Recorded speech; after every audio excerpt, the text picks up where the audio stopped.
आणि आता सविस्तर बातमीपत्र। पुण्याच्या इंदापूर तालुक्यात मुसळधार पाऊस झालेला आहे आणि त्यामुळे इंदापूर तालुक्यातील सणसर गावातील ओढ्याला पूर आला। या पुराचं पाणी सणसर गावातील अनेकांच्या घरात शिरलेलं आहे। पाणी शिरल्यानं अनेकांच्या घरातील जीवनावश्यक वस्तूंचं मोठं नुकसान झालंय। तर पुणे बारामती मार्गावरील वाहतूक देखील ठप्प झालेली आहे। रस्त्यावर पाणी भरल्यानं गाड्याही वाहून गेलेल्या आहेत। या क्षणाची सगळ्यात मोठी बातमी आपण बघतोय। इंदापुरातली ही दृश्य आपण बघतोय। इंदापूर तालुक्यातील सणसर गावातील ओढ्याला पूर आलेला आहे। दृश्यांमध्ये आपण बघू शकतोय कशा पद्धतीनं या संपूर्ण गाड्या पाण्यात बुडालेल्या आहेत। पुराचं पाणी सणसर गावातील अनेकांच्या घरात शिरलेलं आहे। अनेकांच्या घरातील जीवनावश्यक वस्तूंचं यामध्ये मोठ्या प्रमाणात नुकसान झालेलं आहे।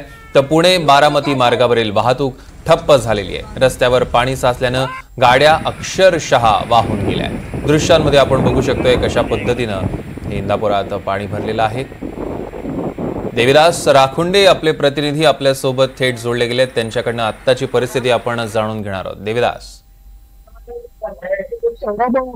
पुणे जिल्ह्याच्या इंदापूर असेल, बारामती असेल, दौंड असेल आणि पुरंदर असेल, या संपूर्ण चारही तालुक्याच्या ग्रामीण भागात या पूर्वमोसमी पावसाचा कहर जो आहे तो आज पाहायला मिळालेला आहे। खरं तर गेल्या 4 ते 5 दिवसापासून हा अवकाळी पाऊस कोसळतोय। मात्र जो ज्या पद्धतीनं विदर्भ क्षेत्रात पाहायला मिळालं, जर परिस्थिती पाहिली तर सकाळी दौंड अहिल्यानगर जो महामार्ग आहे त्याची वाहतूक खोळंबली गेली। वाहतूक काही काळ ठप्प झाली, कारण ज्या ठिकाणी रेल्वेचा पूल होता त्या ठिकाणची परिस्थिती बघितली तर त्या ठिकाणी भरलं गेलं होतं आणि त्यामुळे वाहतूक झाली होती। दुसरीकडे दौंड मधील काही वेळापूर्वीची बातमी जर आपण बघितली तर पुणे सोलापूर महामार्गावरील स्वामी चिंचोली या ठिकाणी अतिशय पाण्याचा कहर पाहायला मिळाला।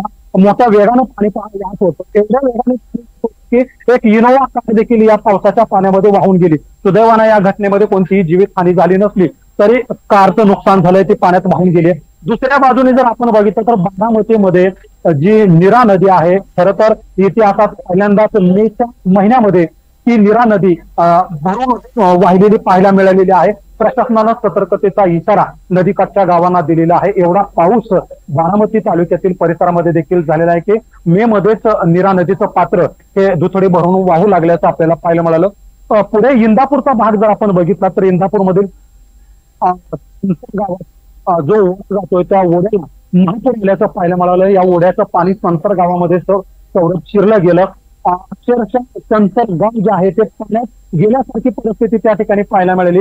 अनेकांच्या घरांमध्ये हे पाणी घुसलं गेलं। ही परिस्थिती आज सकाळी आपल्याला डोंगरेवाडीमध्ये पाहायला मिळाली होती। बारामतीमध्ये परिस्थितीमध्ये त्या ठिकाणी ओढे नाले जे आहेत ते तुंबलेले होते। अनेकांच्या घरांमध्ये पाणी गेलेलं होतं। आताची जी बातमी आपल्या हाती येते त्या बातमीनुसार इंदापूर तालुक्यातील भवानीनगरच्या परिसरात जे बिरोबा मंदिर आहे त्या ठिकाणी निरा कॅनल जो आहे तो फुटला गेलेला आहे आणि निरा डावा कॅनल मध्ये जे काही पावसाचं पाणी वाहून येत आहे ते पाणी जे आहे ते परिसरामध्ये पाणीच पाणी झालेलं आहे। काटेवाडी असेल, भवानीनगरचा परिसर असेल, या परिसरामध्ये हा निरा डावा कॅनल फुटला गेल्यामुळे पाणीच पाणी झालेलं आहे। जरी हा निरा डावा कॅनलचं आवर्तन हे कालबंद करण्यात असलं तरी देखील जो झालेला या 24 तासामध्ये जे ओढे नाले वाहतात त्या नाल्यांचं या कॅनल मधून होत आहे आणि जागोजाग जे या कॅनलमध्ये मिसळलं जात आहे तेच पाणी पुढे इंदापूर तालुक्यात येत आहे आणि हा जो कॅनल या ठिकाणी बिरोबा मंदिर परिसरामध्ये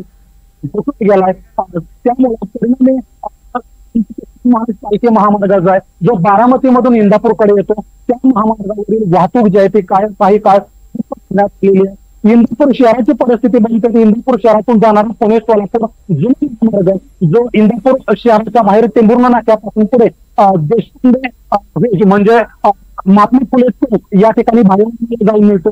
या महामार्गावरती जागोजाग पाण्याचे नालेच्या नाले आपल्याला तुडुंब वाहताना मिळतात। दुसरीकडे बिगवन या ठिकाणचं बसस्थानक जे इंदापूर तालुक्यातील एक महत्वाचं बसस्थानक आहे। बिगवन मधून बारामतीला वाहतूक होते, बिगवन मधून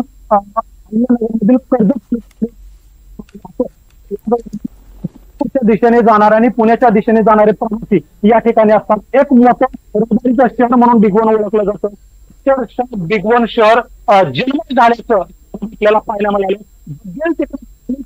परिस्थिती बिगवन मध्ये पाहायला मिळते आणि बिगवनचं जे बस आहे जवळ 4 ते 5 गुंठाचा जो परिसर आहे ज्या ठिकाणी एसटी बसेस थांबतात त्या ठिकाणी गुडघाभर पाणी पाहायला मिळालंय. म्हणजे तुरंत भिगवण शहरामध्ये भरलं गेलेलं आहे, काहींच्या घरामध्ये गेलेलं आहे.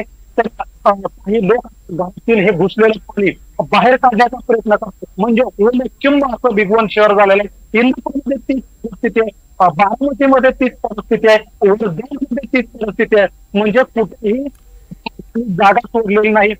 दुसरीकडे भिगवणच्या शेजारी जे काही तलाव आहेत ते तलाव देखील गेल्याची माहिती मिळते. म्हणजेच एकंदरीत जर बघता या पूर्व मोसमी पावसानं कसं केलेलं आहे पुणे ग्रामीण भागात, मग त्याला बारामती अपवाद नाहीये, पुरंदर अपवाद नाहीये, दौंड अपवाद नाहीये, इंदापूर देखील अपवाद नाहीये. या पावसाच्या असल्यामुळे निश्चितच म्हणजे आपल्याला दृश्यांमधनं दिसू शकतंय कशा पद्धतीनं हा पाऊस झालेला आहे. या संदर्भातले अधिकचे अपडेट्स देविदास आम्ही तुमच्याकडून घेणार आहोत. तुर्तास धन्यवाद.